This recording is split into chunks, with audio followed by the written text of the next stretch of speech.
Ang sabi nila kapag nakapagtapos ka raw ng pag-aaral, diyan magsisimula ang panibagong yugto ng iyong buhay at dahan-dahang makamit ang pangarap na inasam. Pero marami rin ang nagsasabi na kahit nakapagtapos na rin pag-aaral, mahirap pa rin makahanap ng trabaho at yan ang kwentong ating utunghayan sa video na ito. Pero bago natin pagpatuloy, labis po akong napapasalamat sa walang humpay ninyong pagsuporta sa aking munting channel. Kaya naman tara, simulan na natin ang kwento. 2 buwan ang nakalipas mula noong nakapagtapos ng pag-aaral sa kolehiyo itong si Jason. Masipag, matalino, kaya naman siya ang napili bilang cum laude. Matapos kinuha ang lahat ng requirements sa paralan ay napagpasyahan ng binata na magtungo sa syudad para naman doon makipagsapalaran. Karamihan kasi sa syudad di sila makakahanap ng magandang trabaho. Kahit na nagmula si Jason sa isang mahirap na pamilya, marami pa rin ang mahanga sa kanyang abilidad. Kaya naman palaging mataas ang tingin ng mga magulang sa kanya dahil sa kanyang sakripisyo. Umaasa silang siya ang magtataguyod sa kanilang pamilya tungo sa tagumpay. Isang magsasaka ang kanyang ama samantalang katuwang naman ito ang kanyang ina. Nagmula sa isang mahirap na pamilya si Jason, kaya naman wala siyang ibang pangarap kundi balang araw ay magpatapos ng pag-aaral at makahanap ng magandang trabaho. Bagamat nakatira lamang sila sa isang maliit na kubo, ngunit hindi ito naging hadlang para makapagtapos siya ng pag-aaral. Ipinangako niya sa mga magulang na gagawin niya ang lahat para guminhawa ang buhay nila, kaya naman wala siyang pag-alinlangan na nagtungo sa syudad. Mabuti na lamang at naroon ang kanyang tiyahin na kapatid ng kanyang ina na si Mabel. Inakala niyang pagdating sa syudad ay magiging maayos na ang kanyang tirahan, pero nagkamali siya. Halos katulad lamang din ng tabi-tabing bahay nila sa probinsya. Jason, pasensya ka na. Pansamantala mo nandito ka muna sa maliit kong kwarto. Kaunting tiis lamang at ayusin natin ito. Naku, maraming salamat po, tiya. Malaking tulong po ito sa akin, lalo na at naghanap din po ako ng trabaho dito sa syudad. Si Mabel ay kapatid ng kanyang ina na naging matandang dalaga. Nasaktan kasi ito mula noong nahulog ang loob nito sa isang binatang mahal. Ngunit hindi ito matanggap ang pangyayari, kaya naman mula noon hindi na siya sumubok pang muli. Malaki pa rin ang pasalamat ni Jason dahil kung hindi nagmagandang loob ang kanyang tiyahin ay hindi niya alam kung saan siya titira. Isang umaga noon, maagang gumising itong si Jason para tulungan sa gawaing bahay ang kanyang tiyahin bago na ito pagpatuloy ang paghanap ng trabaho. Chang, nagluto na po ako ng makain ng agahan natin. Naku, ang sipag mo naman palang bata ka. Kung ganyan ba naman ay magkasundo tayo. Pagkatapos nilang kumain, agad na rin itong umalis para muling sumabak sa paghanap ng trabaho. Ilang linggo na rin itong nagbabakasakali, ngunit ni isa sa mga nakapag-interview sa kanya ay hindi man lamang tumawag. Inakala niya noon na madali lamang ang paghanap ng trabaho sa syudad, pero nagkamali siya. Lalo na at nangagaling siya sa isang hindi sikat na universidad sa probinsya. Minsan nang may nakasabay itong aplikante at nagbitiw ng isang masamang salita sa kanya. Kung ako sa'yo, huwag mo na ipagpatuloy pa ang paghanap ng trabaho dito. Masayang lamang lahat ng panghirapan mo dahil ang tinatanggap nila dito ay katulad kung nagmula sa isang kilalang universidad. Ikaw. Mayabang na panalita ng lalaking nakasabayan nito habang naghintay sila ng resulta sa interview. Masakit mang isipin pero naging totoo ang sinabing lalaking iyon na mas pinili nila ang kilalang universidad. Laking panlulumo ni Jason dahil sa naging resulta ng interview.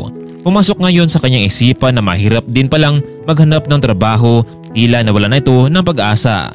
Dahil nga sa hindi siya pinalad ay nakapag-desisyon itong si Jason na umuwi na lang muna. Kaya naman naisipan niyang tumawid sa kabilang kalye para sumakay ng jeep. Pero bago pa man nangyari iyon, napansin ni Jason ang isang matandang lalaki na tumawid sa kalsada, ngunit agad nitong hinabol ng binata dahil masagi ito ng isang rumargasang sasakyan. Hindi nagatubili itong si Jason para iligtas ang buhay ng matanda mula sa kapahamakan. Kaya naman sa mga oras na iyon ay naitulak niya ang matanda sa tabi, dahilan para siya ang mahagip at mapuruhan. Pagmulat ng binata ng kanyang mga mata ay hindi niya alam kung saan siya naroroon. Nasilayan na lamang nito ang matanda sa kanyang harapan at isang magandang dalaga. Mabuti naman, Mr. Imperial, at nagising ka na. Kumusta ang pakiramdam mo? Sad ng dalaga sa kanyang harapan. Ano nangyari sa akin? Bakit ako narito sa ospital? Mr. Imperial, malaki ang utang na loob namin sa iyo dahil sa pagsigip mo sa aking ama. Pero ma'am, alis na pa ako dito. Wala naman po akong mambayad dito sa ospital eh. Mr. Imperial, huwag kang mag-alala dahil sagot ko na ang lahat. Kumusta naman po kayo, sir? Naku iho, kaunting galos lang naman nakuha ko. Pero kung hindi dahil sa iyo ay baka wala na ako. Anyway Mr. Imperial, I'm Diana Benaventura, the daughter of Mr. Gilbert Benaventura, founding CEO of the Rising Corporation. Ito kasing si Dad, sinasabi ko na sa kanya na huwag lumabas ng office pero papili talaga. Siya nga pala, nabasa ko ang ilang mga resume mo, naghanap ka palang trabaho. Hindi ko alam kung bakit hindi ka tinanggap ng HR samantalang isa ka palang cum laude sa probinsya. Naku Ma'am Diana, ilang linggo na po ako naghanap ng trabaho dito sa syudad pero karamihan sa mga kumpanya ay binabase nila sa kung anong universidad ka nakapagtapos. Hayaan mo Mr. Imperial, ako na mismo ang kukuha sa iyo sa kumpanya dahil nakaresign lamang na assistant ko sa office. Hayaan mo kausapin ko ang HR na huwag mag-discriminate ng taong laking probinsya. Hindi niya alam na malay mo, magaling pala sila. Kaya welcome to the company. Dahil sa sinabi ng dalaga, hindi mapigil ang maiyak itong si Jason. Maraming salamat ulit Ma'am, Sir Gilbert. Nako Jason, kami ang dapat magpasalamat sa iyo dahil niligtas mo ang buhay ni Daddy. Siya nga pala, tinawagan namin ang tita Mabel mo. Pinalam namin sa kanya na nasa hospital ka at maayos ang kalagayan mo. So kapag naging maayos ka na, nakabukas ang pito ng kumpanya para sa iyo Mr. Imperial. Alam mo, hindi batayan kung saan ka nagmula eh. Ang mahalaga ay meron kang talino at galing sa pagtrabaho. Hindi mapaniwala itong si Jason sa naging takbo ng kanyang buhay. Tuloy na siyang natanggap sa kumpanyang pinagmamay-ari ng mga Benaventura. Dahil sa mas mataas na ang posisyon ni Jason sa kumpanya, mas sinuklian nito ang kagandahang loob sa dalaga sa pagtatrabaho ng maayos at tapat sa kumpanya. Dahil doon, inahon ni Jason ang buhay ng pamilya sa probinsya. Binigyan niya rin ng kaukulang tulong si Mabel dahil sa kabutihang pinagkaloob nito sa binata noong wala pa itong trabaho.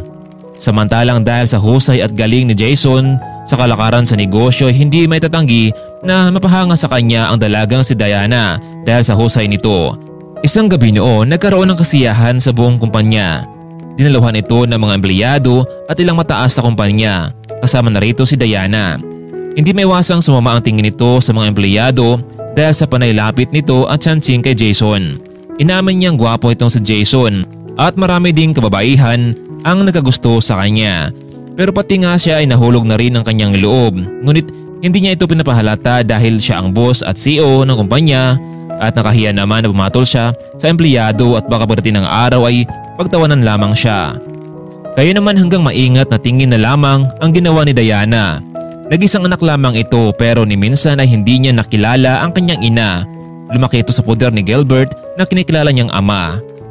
Diana, may problema ba? Dad, hindi ko alam kung narapat ko bang sabihin to sa iyo ang totoo. Bakit anak? May problema ba sa mamalakan ng kumpanya? Wala naman Dad, pero ano tong naramdaman ko? Hindi ko mapaliwanag eh. Sa tuwing wala dito si Jason sa office, hindi ako mapalagay. At gusto ko siyang makita palagi. Pero kapag nariyan naman siya at kausap niya ang ibang mga empleyado ay parang nainis ako. Ano ibig sabihin nun Dad? Naku Diana, mukhang confirm na. May lalaki kang nagustuhan pero natatakot ka lang. Sino siya? Kilala ko ba siya? Natapat na ba sa'yo itong si Mr. Ponsalan? Naku Dad, hindi siya. Dad, wala akong gusto sa kanya dahil isa siyang babaerong lalaki. Kaya nga humanap ka ng taong magmamahal sa'yo na totoo, Dayan. Dad, paano kung sabihin ko sa'yo na si Jason Imperial ang gusto ko? Papayag ka ba? Ha? Si Jason? Anak, wala ka bang ibang natitipuhan? Dad, ewan ko. Siya lang yung laging pumapasok sa isipan ko eh. Dayan, pag-isipan mo ito ng mabuti, na maigi, baka naman nabibigla ka lang. Ewan ko Dad, naguguluhan ako.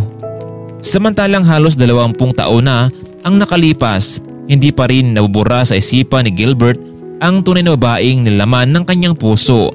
Muli pa kaya silang magkita sa huling pagkakataon? Samantalang papayag kaya itong si Mr. Gilbert sa pinagtapat ni Diane sa kanya? Ano kaya ang magiging bunga nito kung sakaling malaman ng binata na may gusto sa kanya ang boss? Ito na kaya ang dahilan para umiwas na siya sa dalaga. Samantalang sa loob naman ng halos 2 dekada ay hindi pa rin makalimutan ni Gilbert ang babaeng labis na minahal nito. Pero dahil sa hindi inaasahang pangyayari ay nagkahiwalay ang dalawa. Isang araw noon dahil binigyan ni Jason ang kanyang tiyahin ng pera, napagpasyahan nito na magtungo sa isang grocery store para mamili. Masaya itong si Mabel dahil kahit papaano ay inabutan siya ng tulong ni Jason. Kasalukuyan na itong naglalakad nang may biglang huminto sa kanyang harapan na isang sasakyan. Laking gulat niya kung sino ang nasa loob nito. Mabel, sa wakas, nakita na rin kita. Alam mo bang ilang taon kitang hinahanap at ngayon kita nakita? Mister, kilala ba kita? Mabel, wag mong sabihin na nakalimutan mo na ako? Gilbert? Sino ba naman ang nakalimot sa'yo sa ginawa mo sa akin? Niloko mo ako, hindi ba? Kaya nga Mabel, mag-usap tayo. Gusto kong ipaliwanag sa'yo ang mga bagay-bagay kung bakit kita iniwan. Dad, shall we go? Malate na tayo sa office. Dad, sino ba yung kausap mo? Gilbert, tingnan mo. May anak pala kayo. Kaya please, tigilan mo na ako. Mabel, hindi kita titigilan. Gusto kong ipaliwanag sa'yo lahat. Dad, sino ba yan? Please, tara na. Never mind anak. She's the friend of mine. Tara na. Umalis na tayo. Nakalis na nga sa sasakyan. Hindi mapaniwala itong si Mabel na muling nagparamdam sa kanya ang lalaking minahal nito noon. Kaya naman wala tuloy ito sa kanyang sarili, sa kanyang paglalakad. Kailangan niyang humanap ng paraan para hindi siya masundan ng lalaking iyon. Kaya naman noong nakarating siya sa grocery store, agad na itong umuwi ng bahay. Dad? Dad? Nandito na tayo sa office. Pasensya ka na anak. May inisip lamang ako eh. Sino Dad? Yung babaeng kausap mo kanina? Anak, it's a long story pero para malaman mo rin lahat. Siya si Mabel ang dati kong kasintahan. Bago kami nagkakilala ng mami mo. Pero Dad, ano nangyari? Bakit hindi ka nagkatuluyan? Alam mo anak, may nangyari sa amin ng mami mo noon. Kaya, hinarap ko yung responsibilidad bilang ama. Kaya kahit masakit man sa akin ay iniwan ko si Mabel. Come on Dad, ano nga naisip mo? Since nawala na rin si mami, hindi ba? Mahal mo ba siya? Diana, huwag ka nang patawa dyan sa akin. We're old enough para sa kanyang mga bagay. Pero Dad, mahal niyo pa rin ang babaeng iyon. Dahil siya ang unang mahal niyo, hindi ba? Dad, alam ko naman na ginawa mo ang lahat para sa amin ni mami noon. Kung gusto mo siya, wala akong magawa doon.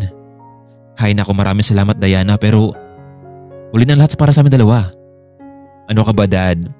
Kahit may edad na kayo, ang malaga ngayon ay nagawa niyo pa rin magsama. Alam naman natin di ba na isa lamang buhay natin? Diana, bakit mo ito ginawa sa akin? Baka naman may kapalit ito ha? Dad, syempre naman. Meron talaga. Sinasabi ko na nga ba eh. Alam ko na kung ano yun. Si Jason ba? Naku Dad, hindi ka nga nagkamali. Dad, mahal ko siya. Mahal namin na bawat isa. Ay naku Diana, sa bagay, malaki ka na. Nasa tamang edad ka na. Okay kung yan ang gusto mo, pero kapag sinaktan ka ng lalaking iyon, makita niya ang nahanap niya. Pero bago ako sasang-ayon sa gusto ninyo, gusto ko na makita ang mga magulang ng lalaking iyan. Sige Dad, wala akong problema. Samantalang dahil nga sa nagkaroon na rin ng trabaho ng si Jason, pinakausapan niya ang kanyang tiyahin na lumipat na lamang sila sa isang apartment para naman maging ligtas sila doon. Noong una kasi ay hindi sang-ayon itong si Mabel dahil ang lugar na iyon ay mahalaga sa kanya. Ngunit dahil sa mapilit itong si Jason, pumayag na lamang ang kanyang tiyahin na lumipat sa ibang tirahan. Jason, sigurado ka ba na dito tayo titira? Oo naman tiyang. Huwag kang mag-alala dahil ako magbabayad ng lahat ng ito. Samantalang lagi din namang pinapadalahan ng binata ang kanyang mga magulang sa probinsya kaya naman labis din ang pasalamat ng mga ito sa kanya. Isang tanghalian noon, nagkasabay sina Jason at Diana sa kantin ng kumpanya.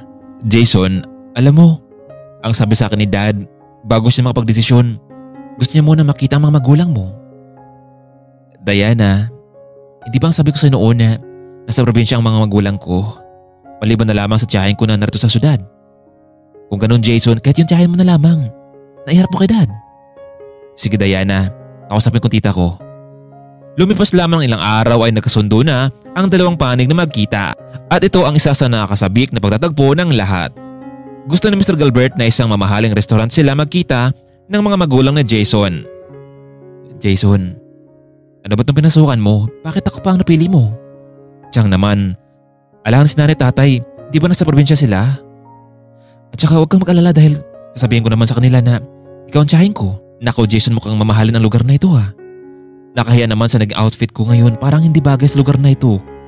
Tiyang, relax ka lang. Nasa loob na silang dalawa habang hinihintay naman ang pagdating ni Gilbert at Diana. Ilang minuto lamang nakalipas ay dumating na rin ang dalawa. Hello, magandang araw po Mr. Gilbert. Diana, ito nga pala ang tiyahin kong si Mabel. Tiyang, si Diana at Mr. Gilbert. Ha? Ikaw? Bakit tiyang? Kilala mo si Mr. Gilbert? Jason, kilala ko ang lalaking iyan. Pinagkatiwalaan ko siya noon pero binigo niya ako. Dad, hindi ba siya yung babaeng kausap mo nung nakaraan? Jason, pasensya ka na. Aalis na ako. Hindi ko kayang kausapin ang taong nagtaksel sa akin noon. Mabel, kausapin mo ako. Marami kang dapat na malaman. Parang na pa Gilbert, hindi mo na mababago pang lahat. Sinaktan mo na ako noon at sumama ang loob ko sa'yo. Mabel, makinig ka kasi sa akin. Ayaw makinig eh. Wala kami naging anak na Elizabeth. Dad, anong ibig mong sabihin? Makinig kayong lahat. Si Diana, anak sa mga lalaki na Elizabeth. Wala kami naging anak. Alam mo, inako ko na lamang ang responsibilidad dahil naawa ko. Nagpanggap na lamang ako noon na maging ama ni Diana para hindi na siya kulitin pa ng lalaking iyon na hindi rin niya mahal. Alam ko nasaktan kita noon, Mabel. Sorry sa lahat. Pero inahanap kita noon. Pero hindi na kita nakita. Mabel, sorry talaga. Mabel, sana kahit natanda na tayong dalawa, bigyan mo pa rin ako ng isang pagkakataon para mahalin ka. Tiyang, yun nun pala eh. Bakit ayaw mo siyang tanggapin at bigyan ng pagkakataon? Alam mo Gilbert, umaasa ko noon sa iyo na balang araw ay muli pa tayo magkita.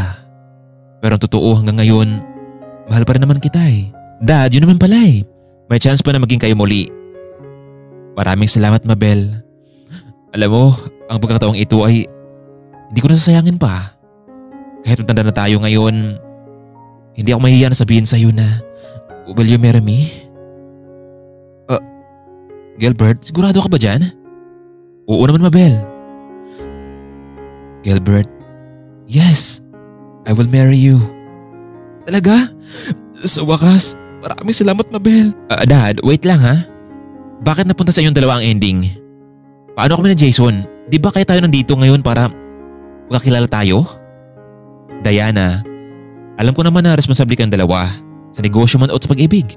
Alam mo Diana, pinalaki kita na maayos. Kaya kung saan ka masaya, sige lang. Dahil ako, muli ko na nahanap ang true love ko. Labis na lamang ang sayang naramdaman ng lahat nung hindi na nagawang pagtutol ni Gilbert sa pag-ibigan ni na Jason at Diana. Sa ngayon natapos na ang kasal ni Gilbert at Mabel. Alam nilang kaunti na lamang panahon na kanilang lalabi sa kanilang pagsasama dahil may edad na rin ang mga ito. Pero sinisikap ng dalawa na mapunan ang mga panahon na nagkalayo sila. Samantalang binabalak na rin ni na Jason at Diana na magpakasal. Alam nila sa kanilang sarili na mahal nila. Samantalang binabalak na rin ni na Jason at Diana na magpakasal. Alam nila sa sarili na mahal nila ang bawat isa. Mga kaibigan, sana nagustuhan niyo ang ating kwento. Maraming salamat. Shoutout nga pala sa ating mga listeners at sa walang sawa ninyong pagsuporta. Hanggang dito na lamang muna. Maraming salamat at paalam.